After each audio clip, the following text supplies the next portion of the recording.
Cześć, z tej strony Tom. Jak widzicie, przed Wami książka Batman Kompletny Przewodnik. I tak, tym razem nie jest to komiks, ale jest to dzieło, które pozwoli Wam mniej więcej zapoznać się z tym, co się w tych komiksach dzieje. W szczególności jest to dobra lektura dla tych osób, które nie do końca odnajdują się w tym uniwersum, bo po prostu, jak wiemy, tam jest takie zawirowanie, że normalny człowiek, normalny Kowalski na dzień dobry może tego nie ogarnąć. I tak jak powiedziałem, nie jest to komiks, ale jest to książka wydana w bardzo ładny sposób. Twarda oprawa, ponad 200 stron lektury i od razu Wam mówię, tak, będzie bardzo dużo obrazków, mniej tekstu, ale no przecież to jest książka o komiksie. Jest to przewodnik i tak on wygląda. Zaczynamy. Przede wszystkim ja bym to traktował jako taką, patrzcie, tutaj jeszcze mamy to logo Batmana, logo z przedkryzysowe. Przede wszystkim traktowałbym to coś jak swego rodzaju, wiecie, były takie na przykład matematyka w pigułce, było na przykład nie wiem, język polski w pigułce, to jest też coś takiego, bo ten przewodnik jest napisane, że jest niby kompletny, ale czasem pewnych rzeczy brakuje. Mimo wszystko jest i tak warty chyba tego, żebyście się z nim zapoznali. Bardzo dobry papier, natomiast przy takich ciemniejszych stronach, jak tutaj, często palcowanie może się pojawić. No i teraz tak, Batman, tutaj mamy informacje o tym, kto jest Batmanem, znaczy jaka to jest postać, jego motywy będą przedstawione, możecie się z tym zapoznać, jak do tego w ogóle doszło, czyli kto był za to odpowiedzialny, tutaj mamy tak informacje. Tu mamy jego debiut w Detective Comics 27, zauważcie, maj 1939 roku, czyli to jeszcze było przed II wojną światową, więc możemy zobaczyć, jak stary jest Batman, no bo nazywajmy rzeczy po imieniu. W tym miejscu, jak widzimy, jest opisana historia tego komiksu wraz z odniesieniami do kilku kadrów. Nie będzie to jedyny raz, gdy właśnie będzie takie odwołanie do jakiegoś ważnego komiksu w dziejach Batmana. Tu mamy informacje o stroju, możecie się zapoznać, jak wygląda, z czego się składa. Wersje stroju. Też na przestrzeni lat Batman miał naprawdę kilka swoich wersji, w zależności od tak zwanych er, po współczesność, czy też jakieś rzeczywistości alternatywne, czy jednorazowe, nazwijmy to, występy.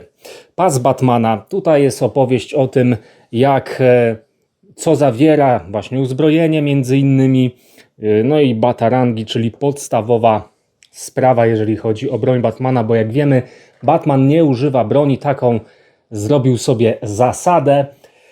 No, kilka razy chyba się zdarzyło, ale to można liczyć na palcach, gdy od tej reguły było odstępstwo. Tutaj mamy gadżety. Gadżety, no wiadomo, Batman jest tak naprawdę gadżeciarzem. W świecie meta ludzi jest on zwykłym człowiekiem, którego jedyną supermocą jest to, że jest po prostu bogaty. Jaskinia nietoperza. Opis mniej więcej, jak to wygląda, co tam się znajduje.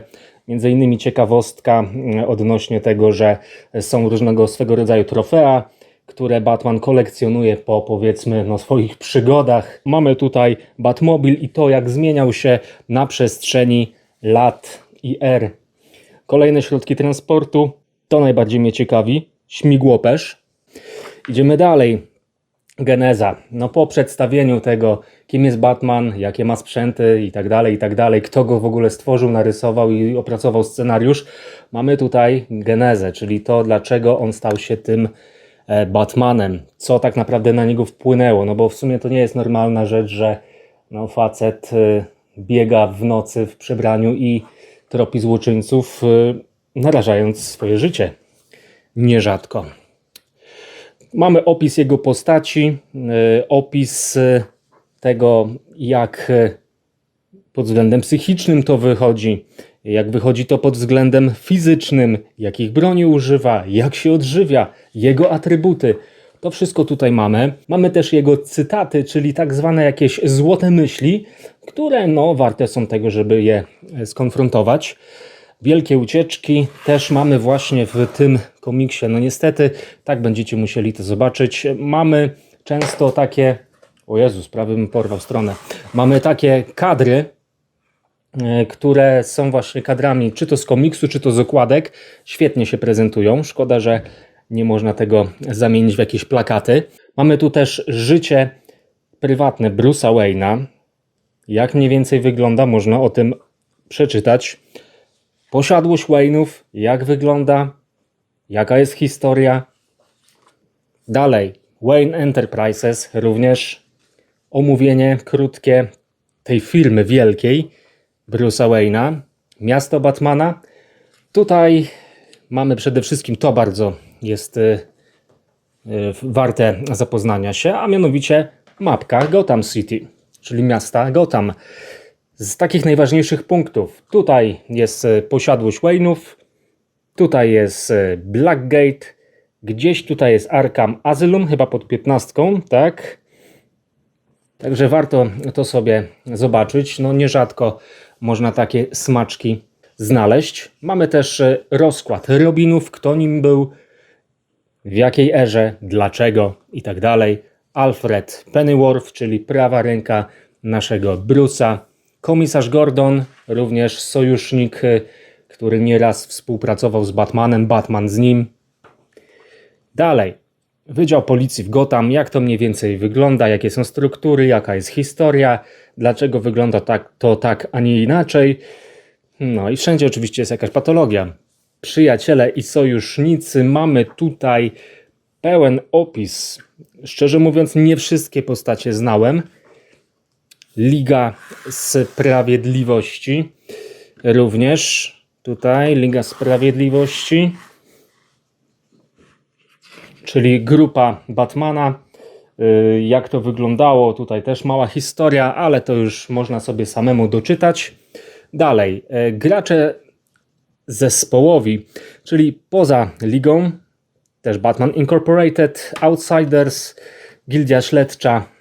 To są, mówię, to jest przewodnik i on tak naprawdę trochę hasłami rzuca, trochę tak lekko opisuje, ale to bardzo dobrze, bo szczerze mówiąc to musiałby być nie jeden omnibus chyba, żeby tak naprawdę wszystko było tutaj uwzględnione. To by była po prostu encyklopedia kilkutomowa. Miłosne życie Batmana, no to też bardzo istotna sprawa. Joker, czyli arcyłotr, czyli ten jego antagonista. No i bądźmy szczerzy, Joker tak naprawdę był określony chyba w jakimś rankingu arcyzłoczyńców jako postać numer 2 w historii komiksów. Pierwszy chyba był Magneto, więc jeżeli chodzi o DC Comics, to no jest on chyba największym jego wrogiem, jeżeli chodzi o Batmana. Galeria Łotrów, czyli mamy wszystkich tutaj przeciwników wymienionych, opisanych i powiem wam szczerze, Galeria Łotrów jest dość spora w porównaniu chociażby do Galerii Sojuszników, bo zobaczcie, ciągnie się to i ciągnie. Tu mamy oś czasu. Oś czasu z mojej oceny ok, bardzo fajna sprawa, natomiast co mnie troszeczkę zmartwiło, no to to, że mamy oczywiście najważniejsze wydarzenia chronologicznie w historii Batmana, wziąwszy pod uwagę wszystkie ery oczywiście, ale nie ma tutaj wyszczególnionych komiksów, czyli numerów, serii i tym podobne, żeby po prostu człowiek mógł sobie sięgnąć po dany zeszyt, w którym działo się to, co tu opisują i dzięki temu mógłby sobie po kolei wszystko w Batmanie przeczytać. No niestety nie ma tutaj takiej numeracji, a szkoda. Dalej oś czasu, dalej oś czasu. I teraz przechodzimy do wyjaśnienia er. Złota era, lata 30. i 40. Tak wyglądał Batman, zobaczcie, september 1939. Czyli zobaczcie, w momencie, gdy u nas no, działy się tragiczne rzeczy, to tam tak naprawdę Batman no, rozwijał się na całego. dynamiczny duet, czyli też właśnie informacja, że w tej erze Batman i Robin tworzyli bardzo dobrą, zgraną paczkę. Informacja o pierwszym komiksie Batmana, tytułowym komiksie Batmana, bo wiadomo, najpierw Detective Comics były wydawane jego historie, potem już tak dobrze szło, że dostał samodzielną serię. Oczywiście, tak jak mówiłem, jest opisane pokrótce, co tutaj się działo. Dalej Batman i Joker, czyli historia ich, nie nazwałbym tego przygód, ale starć przede wszystkim. Dalej mamy kolejnych przeciwników. Batman numer 16, też ważna dość historia. Nie będę do końca mówił, o co tu chodzi, bo to powinniście sobie sami przeczytać. Dalej mamy też odnośnie tutaj informacje tego, jak Stany Zjednoczone wkroczyły do wojny II światowej. No to też nie odbiło się to na przedstawieniu tego, czy odnotowaniu takiej informacji w komiksach. Batman też, jak widać, służył, Superman i Robin. Dalej mamy srebrną erę, czyli lata 50. i 60. No i tutaj, niestety, ale troszeczkę się to zepsuło według mnie. Znaczy nie tylko według mnie, tylko według tego, co tutaj napisali, ponieważ to była era, w której była lekka cenzura, mniej tak zwanej przemocy w cudzysłowie, mniej sytuacji chyba romansowych, mógłbym to tak opisać. No i tak to wygląda. Rodzina Batmana, tutaj pojawia się właśnie cała rodzina Batmana, to aż chyba wam pokażę, znaczy rodzina, w cudzysłowie oczywiście rodzina, bo mamy tutaj, można powiedzieć, takie zdjęcie pamiątkowe i tak jest to Batpies, czyli Batwoman, Robin, Batgirl, Alfred, Batmite tutaj, czyli taki stworek z innego wymiaru, trochę może to jest coś na wzór, nie wiem, Gazu z Flintstonów. Dalej mamy kolejne ważne wydarzenie, Detective Comics, srebrna era, mniej więcej jak to wyglądało wszystko. Barbara Gordon, kim jest, opis postaci, jakie pseudonimy przybierała, co robiła, to wszystko możecie przeczytać. Brązowa era, czyli też już lekko tutaj się zmieniło to, jak Batman był postrzegany. Ewolucja Batmana również. Idziemy dalej. Azyl Arkham, przedstawienie właśnie tego zakładu dla obłąkanych, który, jak się okazuje, jest w prywatnych rękach tak naprawdę. No i nie wiem, czy w sumie on spełnia swoją rolę, bo tak naprawdę ci wszyscy, co tam są, to i tak potem wychodzą z tego azylu. Już pomijam to, że często wychodzą z tego azylu. No i niestety nie są za bardzo zresocjalizowani. Kolejna rzecz, czyli brązowa era dalej idzie. Nightwing, czyli jeden z Robinów. Outsiders, czyli grupa, którą też współtworzył Batman. No i mamy mroczną erę, połowa lat 80. do mniej więcej 2010 roku. Czyli to jest ta era, która mnie najbardziej interesuje, bo zostałem wychowany na TM Semikach i tam właśnie były przedstawiane m.in. legendy Mrocznego Rycerza. Mamy tu właśnie powrót Mrocznego Rycerza, czyli to, co wam mówiłem w prequelu, że to jest tak zwany szkic. Na tym wszyscy się wzorowali w momencie, w którym nastąpił tak zwany postkryzys. No i tu mamy tak, Batman numer 404-407, to jest Batman rok zerowy i kanon właśnie Mrocznej Ery zaczyna się mniej więcej od tego komiksu. Zabójczy żart, czyli kolejny komiks, który jest niezbędny, jeżeli chodzi o przeczytanie. Śmierć w rodzinie również, Azyl Arkham również, Nightfall, czyli upadek Mrocznego Rycerza. Jak najbardziej jest to coś bardzo, bardzo ważnego, które uważam powinien każdy przeczytać, nawet ten, który tej Mrocznej Ery za bardzo nie czyta, tylko czyta te nowsze. To też powinien się, uważam, z tym zapoznać. Długie Halloween. I tutaj teraz opis też rodziny Falcone. A powiem wam szczerze, że biorąc pod uwagę drzewko tutaj, genealogiczne opisy, no to jest to spora rodzina. To nie jest jeden oprych i jego żona, tylko jest to dość spory gang, bym to tak nazwał, albo i mafia. Ptaki Nocy, czyli między innymi tutaj również ważna grupa, której Batmana co prawda nie ma, ale jednak. Ziemia niczyja, tutaj też bardzo ważna historia. Upadek Gotham. Batman, czyli Bruce Wayne, wrobiony w morderstwo.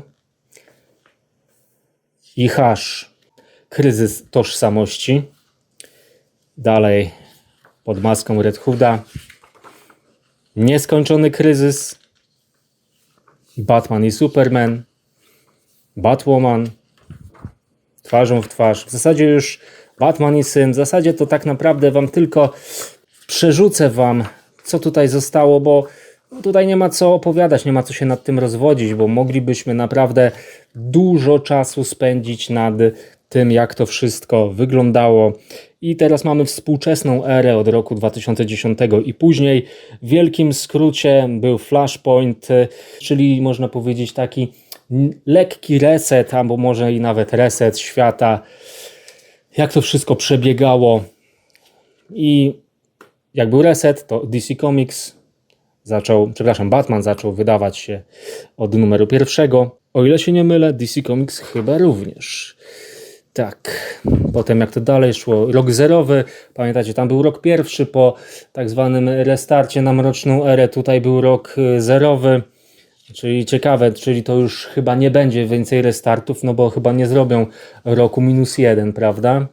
Waga super ciężka i też informacja o tym, że tylko przecież nie Bruce Wayne był Batmanem, bo komisarz też został w jakimś momencie Batmanem przy braku właśnie Bruce'a Wayne'a. Potem Batman, Metal, ślub z Catwoman. Od razu mówię, że to nie jest takie oczywiste, bo nie do końca doszło chyba do tego. Miasto Bane'a, czyli trochę coś, co było w Mrocznym Rycerzu, wydaje mi się. Inspiracja przynajmniej. Batman i 3 Jokerów. To sytuacja tu jest dość ciekawa, bo zobaczcie, tutaj okazuje się, i Batman już wcześniej o tym myślał, że tak naprawdę Jokerów jest więcej niż jedna osoba, bo pomimo swoich szaleństw to są oni troszeczkę różni. Szukałem w internecie informacji o tym, czy gdzieś w kanonie można tę książkę, czy ten komiks zawrzeć. Zdaje się, że chyba nie tak do końca. Idziemy dalej. Wojna Jokera, czyli motyw, w którym tak naprawdę Bruce Wayne stracił majątek przez oszustwa Jokera i musiał wprowadzić się normalnie gdzieś tam do Gotham. Już ta supermoc, jeżeli chodzi o posiadanie pieniądza, już chyba nie istniała. Dalej, co my tu mamy? Batman Death Metal. Dalej, granica. Co my tu dalej mamy? I rzeczywistości alternatywne. I na tym się książka, moi drodzy, kończy. Tak, na tym się kończy. Czy warto? Uważam, że jak najbardziej warto.